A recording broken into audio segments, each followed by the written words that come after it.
खबर है पाकिस्तान तालिबान तनाव को लेकर, जहां पर तालिबान ने अब पाकिस्तान पर उसी अंदाज में हमला करने का फैसला किया है जिस अंदाज में भारत ने पाकिस्तान पर किया था।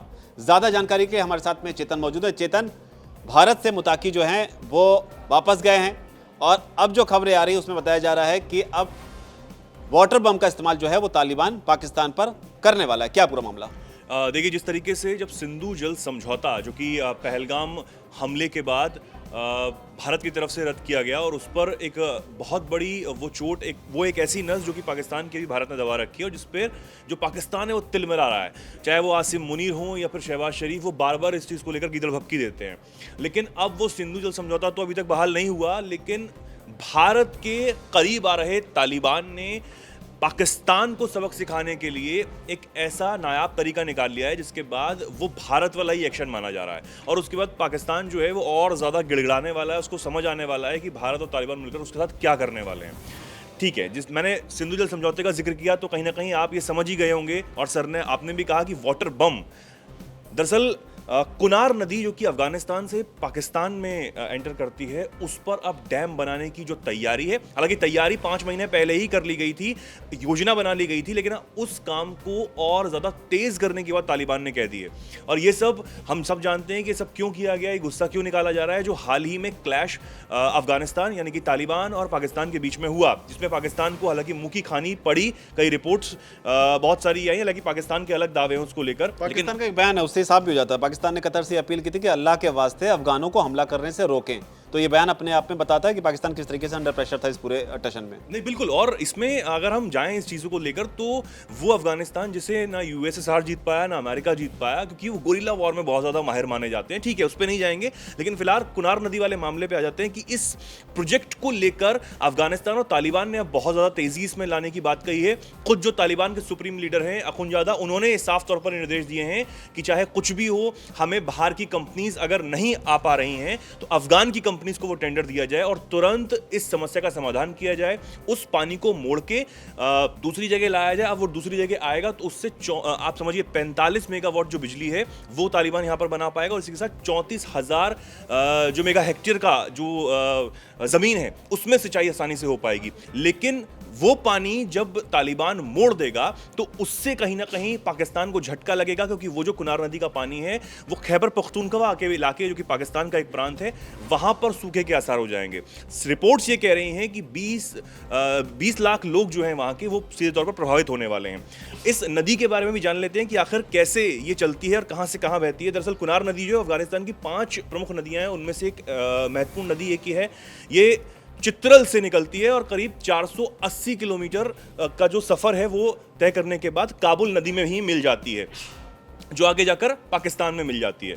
अब इसको सिंधु जो नदी है उसका एक सहायक नदी माना जाता है। सहायक नदी में आपको बता दूं, सहायक नदी वो होती है जो एक पतली सी धारा में बहती है और बाद में किसी समुद्र में नहीं गिरती डायरेक्ट जाके, वो बाद में किसी नदी में मिल जाती है।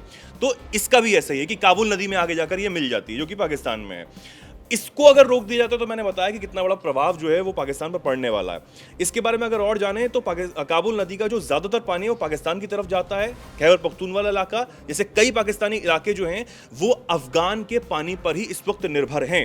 अफगानिस्तान के पास पहले से ही भरपूर जो है वो जल संसाधन है, लेकिन हम ये जानते हैं कि दशकों से वहाँ पर जो क्लैश रहा, चाहे वो तालिबान का आना हो, अफगान सरकार का उखड़ना हो, उसकी वजह से वो प्रोजेक्ट्स जो हैं बहुत ज़्यादा डेवलपमेंट वहाँ पर नहीं आ पाया। हालांकि जो वहाँ पर डेवलपमेंट चाहे वो सलमा डैम का लेकर हो, पार्लियामेंट वाली मामले हो, उसमें भारत ने बहुत मदद की। हम ये जानते हैं कि भारत ने कितना बड़ा इन्वेस्टमेंट तालिबान में किया हुआ है। हालांकि जो बीच में क्लैश हुए उनकी वजह से थोड़ा बहुत चीज़ें डावाडोल हुई, लेकिन भारत सरकार की जो कूटनीति है, शानदार कूटनीति, उसकी वजह से अब चीज़ें और ज़्यादा पटरी पर आ रही हैं। हमने उस तालिबान को भी कहीं ना कहीं एक ट्रैक पर लाने की कोशिश की है और तालिबान अब ये समझ रहा है कि अगर हमारी कोई मदद कर सकता है और अधर में लटके हुए जो प्रोजेक्ट्स हैं उनको पूरा कर सकता है तो वो सिर्फ और सिर्फ भारत है। इस डैम को लेकर जो मैंने शुरुआत में बताया कि 5 महीने पहले जो वहां के ऊर्जा मंत्री हैं, अफगान के जल और ऊर्जा मंत्री मुल्ला अब्दुल लतीफ मंसूर, उन्होंने दौरा किया था और कई रिपोर्ट्स ये भी कहती हैं कि चीन की तरफ से इस डैम को बनाने के लिए जो कुछ कंपनियां हैं उन्होंने तालिबान से संपर्क किया, लेकिन पहले तालिबान ने इतना इंटरेस्ट नहीं दिखाया था। लेकिन 5 महीने पहले अगर हम देखें तो 5 महीने पहले वो क्लैश जो अब हुआ वो नहीं देखने को मिल रहा था तालिबान और पाकिस्तान के बीच में, लेकिन कहीं ना कहीं तालिबान को समझ आ चुका था कि ये आने वाले समय में दिक्कत दे सकता है ये मामला।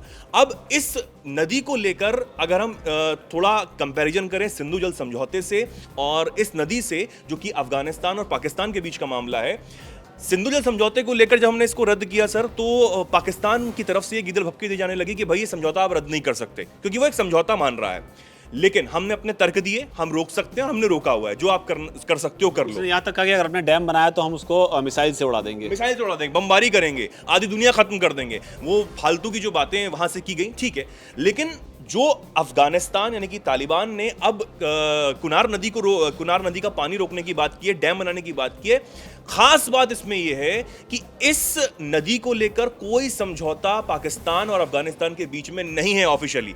और जब यह नहीं है तो ना तो पाकिस्तान कोई बहुत बड़ा दावा कर सकता है, बस धमकियां दे सकता है जो हमेशा ही वो देता रहा है, लेकिन तालिबान हम ये जानते हैं कि वो नहीं दब रहा है किसी से भी।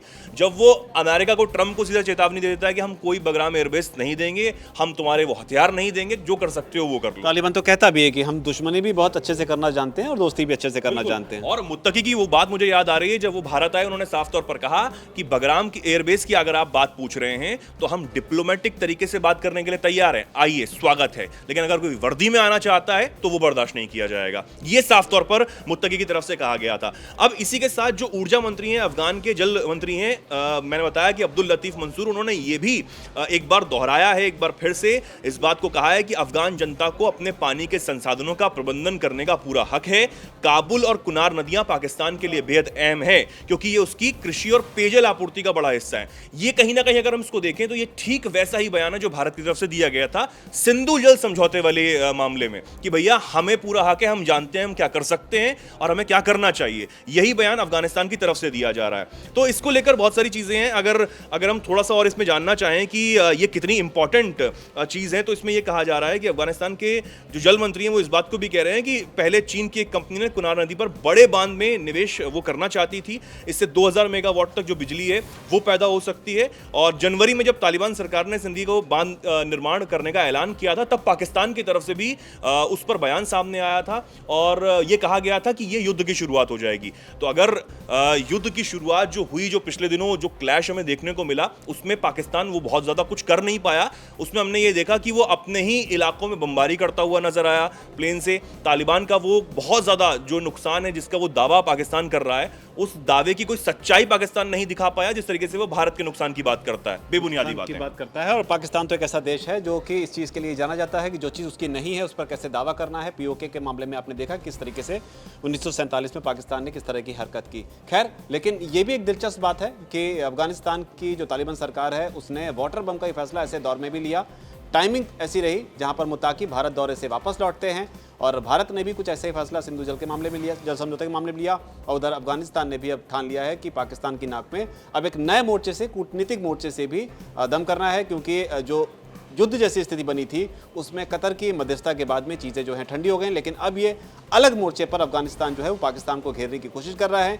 यानी कि कहीं ना कहीं जिस टू फ्रंट वॉर की बात पाकिस्तान की ओर से कही जा रही थी, वो कम से कम पानी के मोर्चे पर तो साफ तौर पर देखने को मिल रही है। इस पूरे घटनाक्रम पर आपकी क्या राय है? आप इसे किस तरीके से देखते हैं? आपकी जो भी राय नीचे का कमेंट सेक्शन में से आप जरूर लिखें।